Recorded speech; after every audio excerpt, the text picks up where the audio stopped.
Sunlight appears to look white, but it's actually made up of all the different colours of the rainbow. Now here we have a pyramid of glass called a prism. We can use a prism to split white light into all the colours of the rainbow. What happens is the white light is bent through the prism. Different colours bend at different angles. As you can see, the bent white light splits from red to violet. Light is made up of little packets of energy called photons. On a clear day, nearly 500 million strike a square centimetre every second. That's an area about this big. Of course, the amount of light we get is affected by the amount of atmosphere, cloud and pollution it has to travel through. This means we get less when it's cloudy or at the beginning and end of the day when the sun appears lower in the sky and the sunlight must travel through more atmosphere. Although you can't see it, light energy travels in the form of a wave. Just like the waves on the sea, the top of the wave is called a crest and the bottom of the wave is called a trough. The distance from the top of one crest to the top of the next is called the wavelength. The different colours of light are the result of their different wavelengths and are also associated with different levels of energy. Shorter wavelengths have more energy than longer wavelengths. So blue light has more energy than red.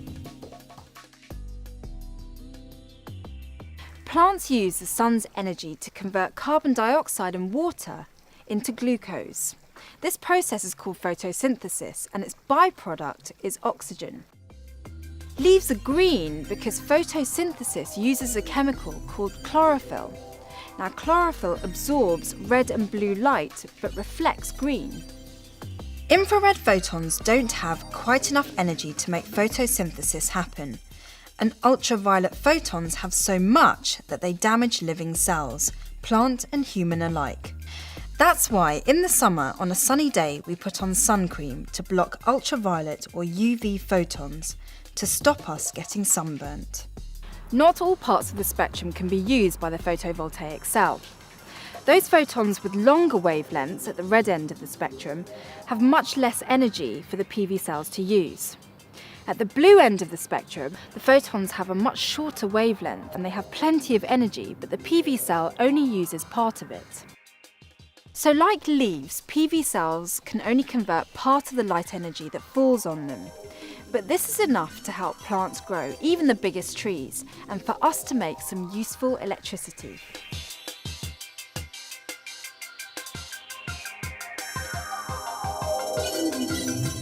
Scientists and engineers are trying to improve PV modules to produce more electricity and to cost less. One of the ways they're doing this is to look at plants to try and learn a few lessons from them, because plants are experts in harnessing the sun's energy.